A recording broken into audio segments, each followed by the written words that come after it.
Hello बच्चों, हम आज पढ़ रहे हैं लाइन्स एंड एंगल्स। इसका बेसिक मैंने आपको फर्स्ट वीडियो में बताया हुआ है। लाइन्स एंगल्स का सारे एंगल्स मैंने आपको समझाए कि कब स्ट्रेट एंगल होता है, कब लीनियर पेयर होता है, कब कॉम्प्लीमेंट्री होता है, कब सप्लीमेंट्री होता है। सारे एंगल्स के बारे में मैंने आपको बताया। फिर हमने पढ़ा था वर्टिकली अपोजिट एंगल्स। फिर हमने पढ़ा था alternate angles are equal, lines are parallel, corresponding angles are equal, then lines are parallel, sum of co-interior are supplementary, then lines are parallel। तो आज हम बात करने वाले हैं वर्टिकली अपोजिट एंगल्स के बारे में। और ये जो आपकी 6.1 एक्सरसाइज है चैप्टर 6 लाइन्स एंड एंगल्स, इसमें वर्टिकली अपोजिट एंगल के ऊपर बहुत कुछ है और दूसरा हमारा स्ट्रेट एंगल और लीनियर पेयर के ऊपर है। तो यहाँ पर आप समझिए vertically opposite angles are equal कैसे होते हैं। मैंने आपको पहले भी बताया हुआ है कि जब दो लाइन इंटरसेक्ट करती हैं, two line intersect at a point, जैसे मेरे हाथ ये इंटरसेक्ट कर दिए तो ये एंगल कुछ फॉर्मेशन हो रहा है, तो इसको हम बोलते हैं वर्टिकली अपोजिट एंगल्स। इसको हम बोलते हैं वर्टिकली अपोजिट एंगल्स। ये एंगल्स जो है ये फॉर्म हो रहे हैं, उसको हम बोलते हैं वर्टिकली अपोजिट एंगल्स। तो यहाँ पर आप देखिए ये ए बी लाइन है, ये सी डी है और ये वर्टिकली अपोजिट एंगल जहाँ पर इंटरसेक्ट करते हैं वहाँ पर पॉइंट को हमने बोल दिया ओ पॉइंट है। ये हमारा क्या है,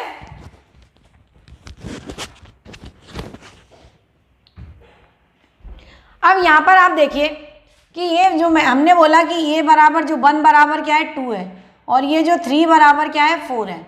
अब ये आता कैसे है, तो आपको बताया कि two line intersect at a point, two line intersect. तो जब दो लाइन इंटरसेक्ट कर रही हैं तो इसका मतलब लाइन इंटरसेक्ट कर रही है, इसका मतलब जो है सी डी एक लाइन है और लाइन पर बना हुआ एंगल कितना होता है 180 डिग्री। ये हमने पढ़ा हुआ है, लाइन पर बना हुआ एंगल कितना होता है 180। इसका मतलब ये हुआ कि 1 + 4 बराबर कितना हो गया एंगल 1। अगर मैं यहाँ पर बोलूँ, देखिए ये जो लाइन है ये भी मेरी कैसी है 180 डिग्री फॉर्म करेगी। अगर ये ए बी है तो ये भी 180 डिग्री होगा और ए बी लाइन पर एंगल 1 + 4 है, ए बी लाइन के ऊपर एंगल 1 + 4 है, तो एंगल 1 + एंगल 4 इक्वल टू कितना हो गया 180 डिग्री। अब यहाँ पर देखिए सी डी लाइन पर कौन सा एंगल है 2 और 4, तो angle 2 + angle 4 equal to 180 degree. ये हमने पढ़ा हुआ है कि अगर दो एंगल फॉर्म हो रहे हैं एक लाइन के ऊपर तो कैसे होते हैं, लीनियर पेयर होते हैं। क्यों होते हैं, क्योंकि ये एडजेसेंट एंगल भी फॉर्म कर रहे हैं।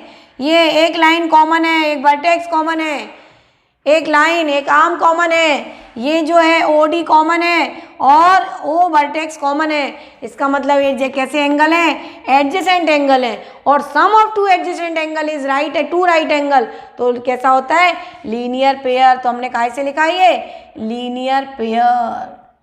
ये बहुत अच्छे से समझना है कहाँ लीनियर पेयर लिखना है। अब आप ये देखिए दोनों इक्वेशन है, things which are equal to the same things are equal to one another. अगर ये देखो दोनों इक्वेशन 180 के बराबर है तो इसका मतलब ये हुआ कि angle 1 + angle 4 equal to angle 2 + angle 4। अब दोनों में 4 है तो कट गया, तो एंगल 1 बराबर क्या आ गया एंगल 2। तो vertically opposite angles are equal, vertically opposite angles are equal. Similarly 3 = 4, similarly 3 = 4। Clear है। तो ये जो वर्टिकली अपोजिट एंगल्स की हमने बात करी वो यहाँ पर भी होने वाला है। अब देखिए फर्स्ट क्वेश्चन की वो बात करता है 6.1 एक्सरसाइज का क्वेश्चन नंबर 1। वो यहाँ पर बोल रहा है हमको, अब देखिए मैं डिफरेंट कलर का यूज़ करूँगी जिससे आपको ईजी लगेगा। यहाँ पर वो बोल रहा है AOC, यानी AOC मैंने बोला x है, BOE क्या है y, यानी वो बोल रहा है एंगल x + एंगल y की वैल्यू दे रहा है 70। एंगल x यहाँ पर लिखा मैंने, एंगल y यहाँ पर लिखा, इन दोनों को मिला के वो वैल्यू बोल रहा है 70 डिग्री। BOD यहाँ पर लिखा है z और एंगल z की जो वैल्यू बोल रहा है वो कितना है 40 डिग्री। अब हमें BOE निकालना है, यानी BOE निकालना है। अब यहाँ पर आप देखिए अगर मुझे BOE निकालना है तो पहले तो आप ये समझ लीजिए कि उसने बोला है AB एंड CD, AB ये जो लाइन है AB और ये जो लाइन है CD intersect at a point O। At point O पर क्या कर रही हैं, ये इंटरसेक्ट कर रही हैं। तो इंटरसेक्ट जब भी लाइन करती है तो वर्टिकली अपोजिट एंगल्स कैसे होते हैं, इक्वल होते हैं। तो यहाँ पर ये लाइन देखिए, ये लाइन जो है ये इंटरसेक्ट करी, और ये जो लाइन है ये आप दोनों लाइनों को देख रहे हैं ध्यान से, ये लाइन और ये लाइन, तो आपको दिख रहा है z बराबर x है। इसका मतलब आपको क्या दिखाई दे रहा है, एंगल z बराबर एंगल x, जो मैंने यहाँ पर लगाया हुआ है। तो एंगल z बराबर एंगल x है। कैसे है ये, vertically opposite angles are equal. Angle z vertically opposite angles are equal. अभी मैंने आपको प्रूफ करके बताया कि वर्टिकली अपोजिट एंगल्स कैसे इक्वल होते हैं।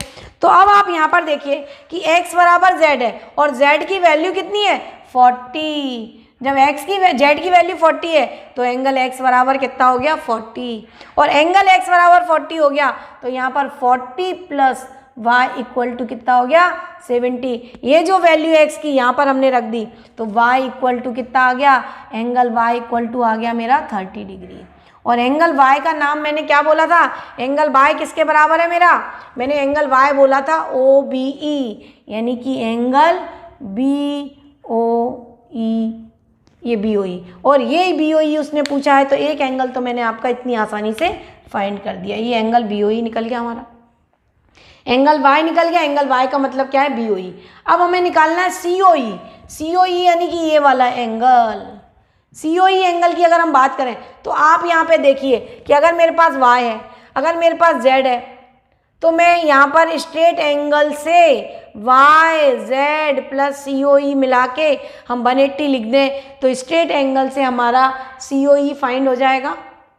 और COE का रिफ्लेक्स पूछा है 360 में से। रिफ्लेक्स एंगल क्या होता है, greater than 180 but less than 360, उसको हम बोलते हैं रिफ्लेक्स एंगल। तो यहाँ पर एंगल y की वैल्यू आ गई और हमें किसकी वैल्यू निकालना है, EOC की वैल्यू निकालना है, COE की वैल्यू निकालना है। तो आप ये देखिए COE की वैल्यू निकालने के लिए ये देखिए, ये एक स्ट्रेट लाइन है, AB and CD intersect at O, यानी CD क्या है, एक स्ट्रेट लाइन है। और स्ट्रेट लाइन पर एंगल कैसे होते हैं, सबका सम किसके बराबर होता है, 180। तो angle COE plus angle Y plus angle Z बराबर कितना हो जाएगा, 180 डिग्री। तो यहाँ पर हम लिख दें angle COE plus Y plus Z बराबर कितना हो गया हमारा, 180 डिग्री। अब Y की वैल्यू कितनी है, 30, Z की वैल्यू कितनी है, 40, और यहाँ पर एंगल COE ऐसा लिख दिया हमने। COE को सपोज मैं नंबर 1 दे दूँ, ये मेरा नंबर 1 है, तो एंगल 1 बराबर कितना हो गया, 180 डिग्री। तो एंगल 1 बराबर ये 70 हो गया, 70 इसमें से गया तो 110 डिग्री। तो एंगल 1 बराबर मेरा कितना आ गया, 110 डिग्री। ये जो वैल्यू आ गई मेरे, इसका आंसर कितना आ गया, 110 डिग्री। अब मुझे इसका डायरेक्ट ये नहीं पूछा, उसने पूछा रिफ्लेक्स ऑफ COE। तो रिफ्लेक्स का मतलब होता है रिफ्लेक्स ऑफ एंगल 1 बराबर होगा 360 माइनस एंगल 1। तो 360 में से माइनस कर दो 110, तो ये आ गया 0, ये आ गया 5, ये आ गया 2, तो ये आंसर हमारा आ गया 250 डिग्री। तो अगर एक एक चीज़ आप बारीकी से समझेंगे तो कोई भी स्टेप गलत नहीं होगी। और ये आपको याद रखना है कि ये हमने कहाँ से लाए, ये हमारा है स्ट्रेट एंगल से लाए हम ये चीज़। तो ये हमें लिखना है कि कहाँ हमें स्ट्रेट लगाना है। यहाँ मैंने लिखा लीनियर पेयर, तो आपको बिल्कुल अच्छे से समझना है कि कहाँ लीनियर पेयर लिखना है और कहाँ हमें स्ट्रेट एंगल लिखना है। तो हमने क्या क्या लगाया, इसमें वर्टिकली अपोजिट एंगल लगाया, फिर हमने यहाँ पर स्ट्रेट एंगल लगाया, फिर स्ट्रेट एंगल के बाद हमने एंगल निकालने के बाद क्या लगाया, रिफ्लेक्स। और रिफ्लेक्स क्या होता है, 360 से छोटा होता है। तो 360 में से इसको माइनस कर दिया तो हमारा आ गया रिफ्लेक्स एंगल 180 से बड़ा होता है और 360 से छोटा, greater than 180 but less than 360 degree. अब हम आते हैं इस पर क्वेश्चन नंबर 2 पर। अब यहाँ पर आप देखिए, यहाँ पर अगर ये साइन कभी लगा दे, ये जो साइन अगर लगता है तो इस साइन का मतलब होता है कि ये 90 डिग्री है। ये बात आपको अच्छे से समझना है कि अगर ये यहाँ पर 90 लिखा है, ये अगर साइन बनाया है और वो कुछ नहीं बोल रहा है क्वेश्चन में, तो हमें पता होना चाहिए इस साइन का मतलब होता है कि ये जो अगर साइन बनाया है स्क्वायर वाला, तो यहाँ पर कौन सा एंगल है 90।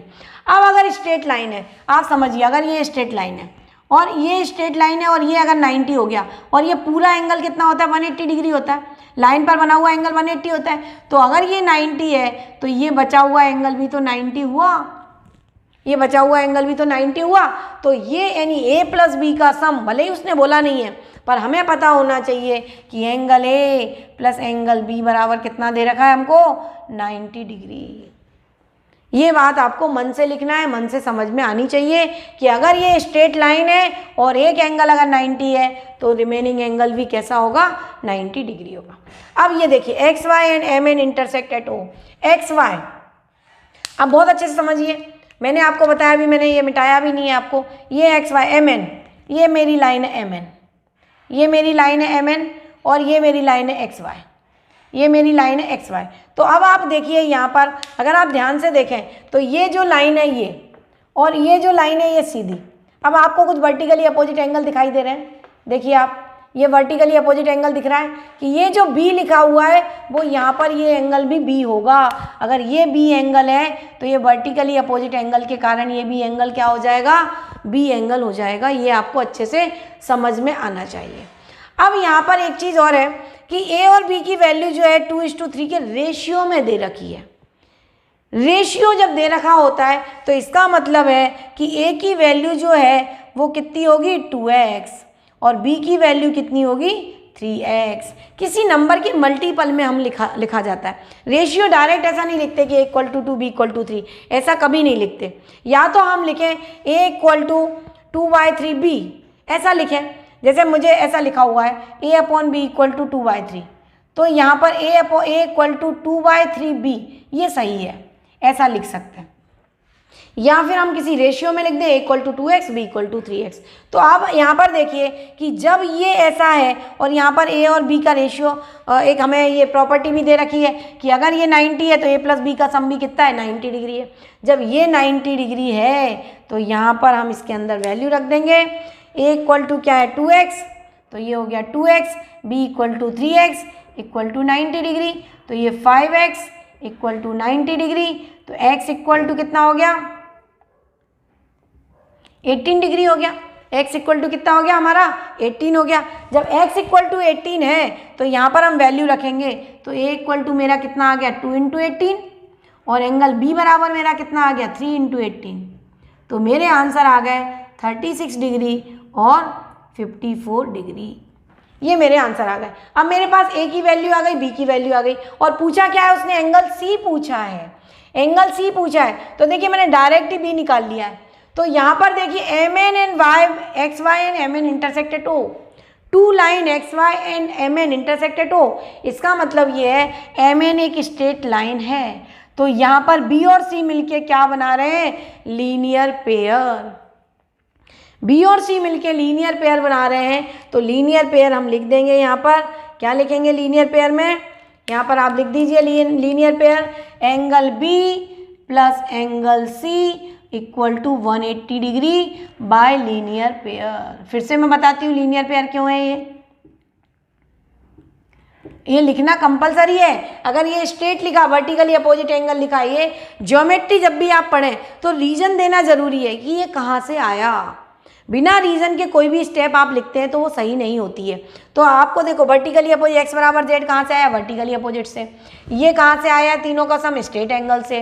अब मैंने यहाँ पर लिखा लीनियर पेयर, तो मैंने आपको बताया कि जब एडजेसेंट एंगल का सम 180 होता है तो उसको हम बोलते हैं लीनियर पेयर। और ये एक लाइन है और b और c कैसे एंगल है, एडजेसेंट एंगल, क्योंकि ये जो आर्म है ये कॉमन है और एक ये जो वर्टेक्स है वो कॉमन है। तो एंगल b और एंगल c कैसे हैं, एडजेसेंट एंगल है। और sum of two adjacent angle is 180, then angles is a linear pair.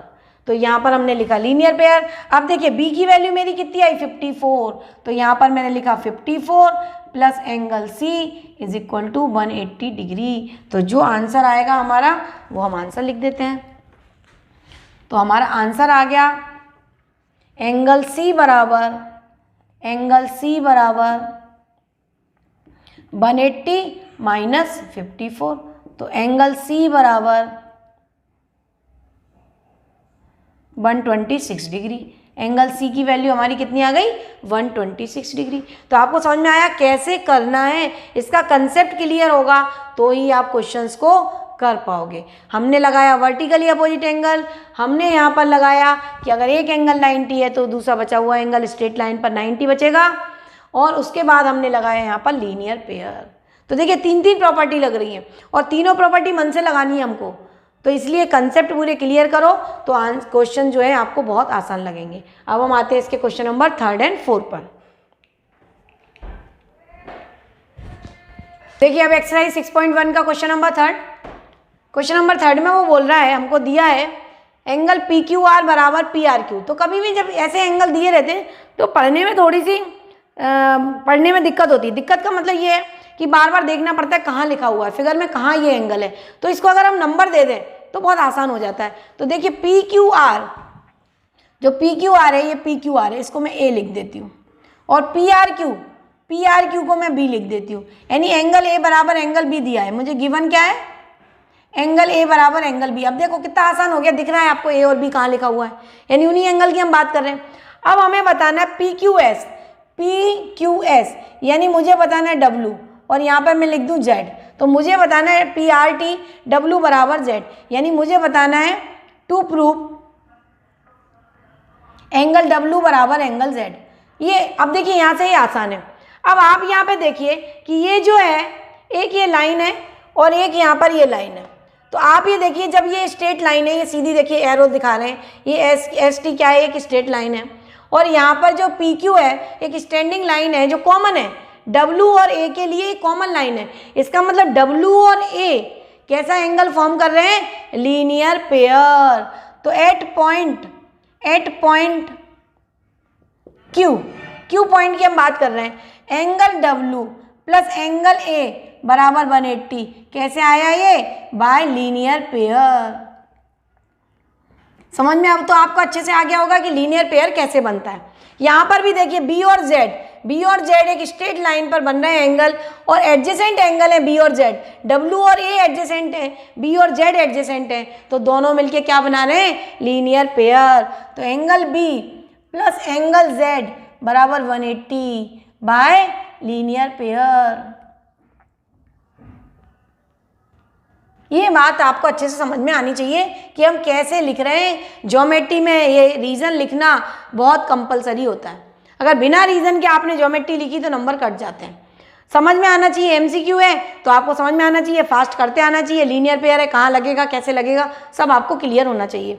तो यहाँ पर आप देखिए दोनों इक्वेशन में अभी मैंने आपको बताया था कि अगर राइट हैंड बराबर है तो लेफ्ट हैंड भी कैसे होंगे? इक्वल होंगे। तो यहाँ पर देखिए फ्रॉम 1 and 2, ये 1 है और ये 2 है, from 1 and 2 angle W plus angle A बराबर angle B plus angle Z हो गया। फ्रॉम 1 and 2 इक्वेशन नंबर 1 और 2 से हमने क्या लिख दिया? ये बराबर है। और यहाँ पर देखिए ए बराबर बी गिवन है, ए बराबर बी गिवन है, तो ए बराबर बी अगर गिवन है तो देयरफॉर एंगल डब्ल्यू बराबर एंगल जेड, क्योंकि गिवन क्या है? एंगल ए बराबर एंगल बी गिवन है। तो जब ये चीज़ गिवन है और ये बराबर है तो ये हट गई, बराबर है तो बराबर कैंसिल हो गया, तो डब्ल्यू बराबर एंगल जेड, डब्ल्यू बराबर एंगल जेड, और यही तो उसने पूछा है। तो कैसे सॉल्व करा हमने? लीनियर पेयर से।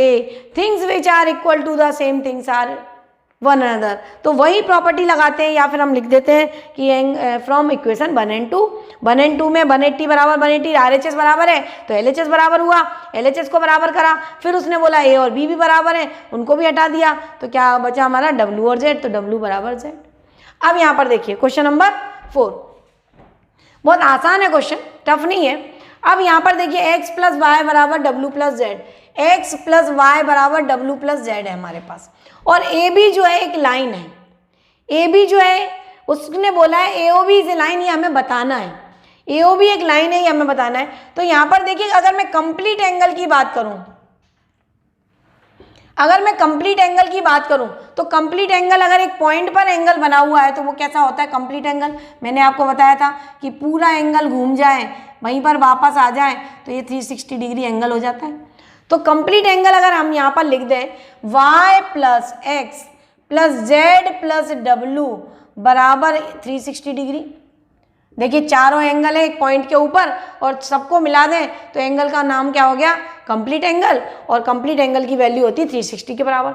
अब यहाँ पर देखिए x प्लस वाई क्या है, w प्लस जेड के बराबर है, तो w प्लस जेड की जगह हम x प्लस वाई लिख सकते हैं, w प्लस जेड की जगह x प्लस वाई पुट कर सकते हैं, तो x plus Y plus x plus Y ऐसा लिख सकते हैं कि नहीं लिख सकते, लिख सकते हैं भाई, दो चीज़ें बराबर दे रखी हैं। अब ये देखिए यहाँ पर दोनों को मिला दें तो twice of x plus Y हो गया ये, अगर दोनों को हम मिलाएं तो ये 2x है, ये 2y है, 2 कॉमन निकाला ये हो गया, तो यहाँ पर हमारे पास वैल्यू आ गई x plus Y equal to, ये 2 से उस साइड ले जाके डिवाइड कर दें तो ये वैल्यू आ गई हमारी 180 डिग्री। अब किसी लाइन के ऊपर दो एंगल का सम अगर 180 आए तो वो लाइन कैसी होती है, स्ट्रेट लाइन होती है। अगर दो एंगल का सम 180 आए यानी x और y का सम 180 आ रहा है तो कैसे एंगल है, ये एडजेसेंट एंगल बन रहे हैं। यहाँ पर आप देखिए ये जो लाइन है ये कॉमन है, ये वर्टेक्स कॉमन है, OC कॉमन लाइन है, तो y और x कैसे एंगल है, एडजेसेंट एंगल, और sum of two adjacent angle is two right angle, तो कैसी लाइन होती है, वो line is straight line. So therefore AOB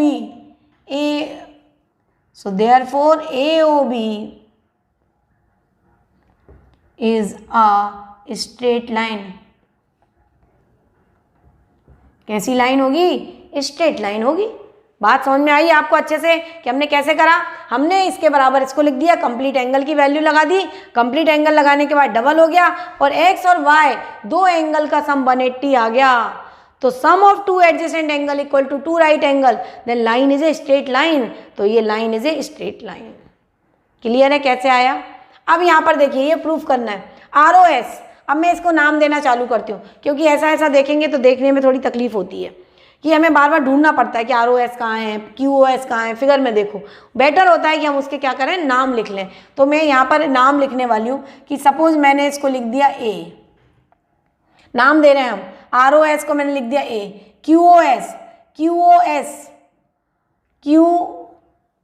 PQA line है, ये P है और ये Q है, QOS ये जो पूरा एंगल है QOS, ये पूरा एंगल, ये देखिए QOS, इस एंगल की मैं बात कर रही हूँ, इस एंगल की हम बात कर रहे हैं। ये जो एंगल है इसको मैंने A बोला, इस पूरे एंगल को मैं बोल रही हूँ B, और POS इस एंगल को मैं बोल रही हूँ C। ये देखिए डिफरेंट कलर से मैंने यहाँ पर लिख दिए, मैंने मन से लिखे, यहाँ पर जो एंगल जो प्रूफ करवा रहा था उनकी मैंने वैल्यू न्यूमेरिकल लिख दी, एक वेरिएबल लिख दिया ABC। अब यहाँ पर आप देखिए मैंने अभी आपको पिछले क्वेश्चन में ही बताया कि जब इस टाइप का साइन बना होता है इसका मतलब होता है 90 डिग्री। इस टाइप का जब साइन बना होता है तो इसका मतलब क्या होता है, 90 डिग्री। इसका मतलब ये है कि ROQ एंगल ROQ जो है 90 डिग्री है। तो हम ये फ्रेम करने वाले हैं 90 से। कैसे 90 से फ्रेम करें कि अगर आप देखो ये पूरा एंगल B है और अगर ये B में से छोटा एंगल में माइनस कर दूं, angle B minus angle A कर दूं तो ये 90 डिग्री के बराबर आएगा। ध्यान से देखिए, अगर हम B एंगल में से ये जो पूरा एंगल है B एंगल में से ये जो छोटा सा एंगल है A माइनस करें तो ये 90 बचेगा। ये मैंने इक्वेशन नंबर 1 बना दी। अब यहाँ पर देखिए दूसरी तरफ से अगर ये C एंगल है और ये एंगल है और यहाँ पर ये 90 बन रहा है, ये जो एंगल है मेरा 90 है, क्योंकि एक तरफ 90 है तो बचा हुआ एंगल भी क्या हो गया 90। तो आप वापस से देखिए कि angle C plus angle A बराबर क्या हो गया 90 डिग्री। ये दूसरी इक्वेशन बना दी मैंने, ये गिवन है, ये हमें गिवन है, एक साइन बना के दिया है, इसका मतलब गिवन है ये हमको कि ROQ 90 है। So therefore POR is a, देखो ROQ 90 है तो ROP यानी POR इज ए 90 डिग्री, ये भी एंगल 90 डिग्री है। तो यहाँ पर मैंने दोनों इक्वेशन 90 से बना दी। अब यहाँ पर देखिए things which are equal to the same things are equal to one other. Equation number 1 बराबर इक्वेशन नंबर 2 है। फ्रॉम 1 एंड 2 तो हमारे पास आ गया angle B minus angle A equal to angle C plus angle A। अब आप देखिए ये जो एंगल है इसको अगर मैं राइट साइड में ले जाऊँ तो प्लस हो जाएगा, और इसको इधर ले आऊँ तो बी में से माइनस हो जाएगा, ये बी में से माइनस हो जाएगा। तो यहाँ पर देखिए ये 2a twice of angle A, twice of angle A बराबर angle B minus angle C. इसको इधर लाना पड़ेगा और इसको इधर ले जाना पड़ेगा। तो एंगल ए बराबर हो गया half of angle B minus angle C. अब एंगल ए की जगह आप नाम लिख दीजिए। एंगल ए हमने किसको बोला था? SOR को। तो angle SOR is equal to half. फिर हमने एंगल बी किसको बोला था? SOQ को। तो ये एंगल SOQ माइनस सी किसको बोला था? POS को। तो एंगल POS। तो देखिए कितनी आसानी से मैंने प्रूफ कर दिया, और कम समय में प्रूफ हो जाता है क्योंकि हमें ये बार बार यहाँ से ऐसे देखने नहीं पड़ते। हम डायरेक्ट ABC देखते हैं, हमें समझ में आ जाता है किसको A, किसको B, किसको C बोल रहे हैं। क्लियर है? और अगर हम बार बार SOR ये बार बार लिखेंगे तो लिखना भी लंबा हो जाएगा हमारा, और बार बार फिगर से देखना पड़ेगा, और एक भी लेटर गलत लिख दिया तो एंगल गलत हो जाता है। तो बेटर होता है कि या तो नंबर दे दें या ABC दे दें, XYZ दे दें, जो भी मतलब इसमें जो अननोन ना दिए हों वैसे वाले अननोन का नाम दे सकते हैं। तो देखिए कितने इजी से मैंने इजी तरीके से इसको सॉल्व कर दिया। तो क्लियर है? ये मैंने आपको करा दिए क्वेश्चन नंबर 3, 4, 5। अब इस एक्सरसाइज का एक क्वेश्चन और बचा है जिसको भी आज हम कर लेते हैं, तो ये एक्सरसाइज हमारी कंप्लीट हो जाएगी।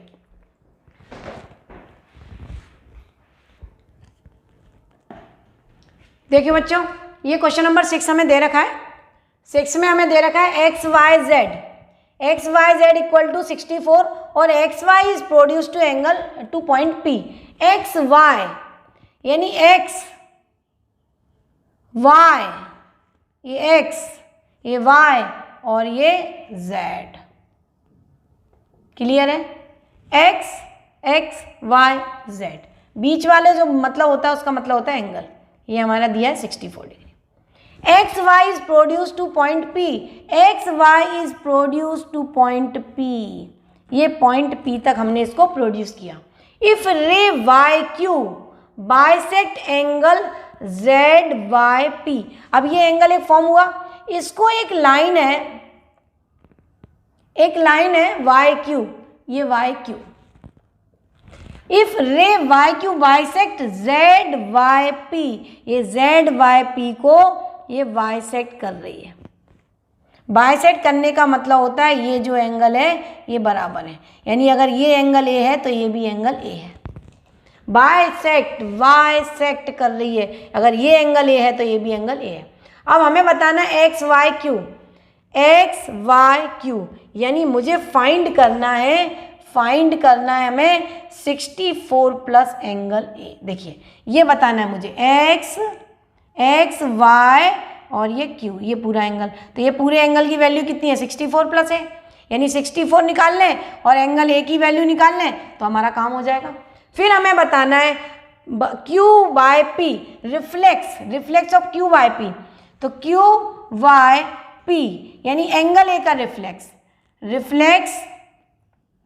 Angle A। ये जो एंगल है QYP को मैंने क्या बोला? A। तो A का हमें क्या बताना है? रिफ्लेक्स भी बताना है। ये आपको समझ में आया? अननोन लिखने से बहुत इजी हो जाता है क्वेश्चन। अब यहाँ पर आप देखिए, अब आप देखें तो इस XY लाइन को हमने आगे प्रोड्यूस किया, तो ये एक स्ट्रेट लाइन बन गई। जब ये एक स्ट्रेट लाइन बन गई तो this plus this equal to 180 straight angle. कौन सा एंगल होगा? Straight angle. तो बाय स्ट्रेट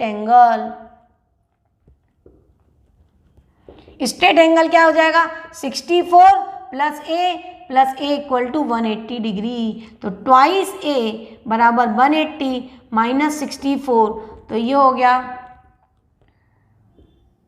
116। तो A इक्वल टू हो गया 58 डिग्री।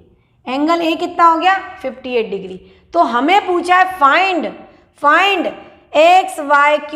तो XYQ यानी एंगल XYQ बराबर 64 प्लस A, यानी कि 64 प्लस 58, तो ये हो गया 122 डिग्री। तो हमारा इसका आंसर कितना आ गया? 122 डिग्री। बिल्कुल समझ के करना है। फिर उसके बाद उसने पूछा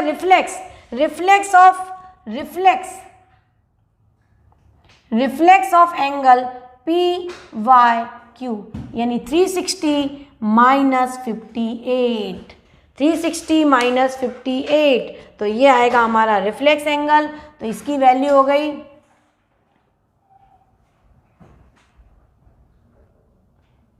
ये इसकी हमारी जो वैल्यू हो गई 302 डिग्री। 58 माइनस करा तो ये हमारा आ गया 302 डिग्री। तो reflex of P Y Q यानी एंगल ए का रिफ्लेक्स, और एंगल ए कितना आया 58, तो 58 का रिफ्लेक्स निकालना है तो 360 में से 58 को माइनस करेंगे तो हमारा आएगा रिफ्लेक्स एंगल। तो आज मैंने आपको ये एक्सरसाइज 6.1 कंप्लीट की है।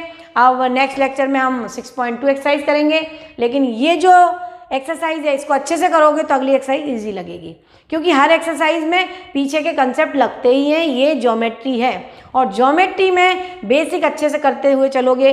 जो मैंने फर्स्ट वीडियो डाला है उसमें पूरे एंगल्स के बारे में डिटेल्स में बताया, उसको पढ़ें। फिर ये वाले जो क्वेश्चंस हैं उसको अच्छे से करें, रिपीट करें, लिख लिख के करें, खुद से करें। अभी मैंने आपको सिखाया, लेकिन इन चीज़ों को खुद से रिपीट करो।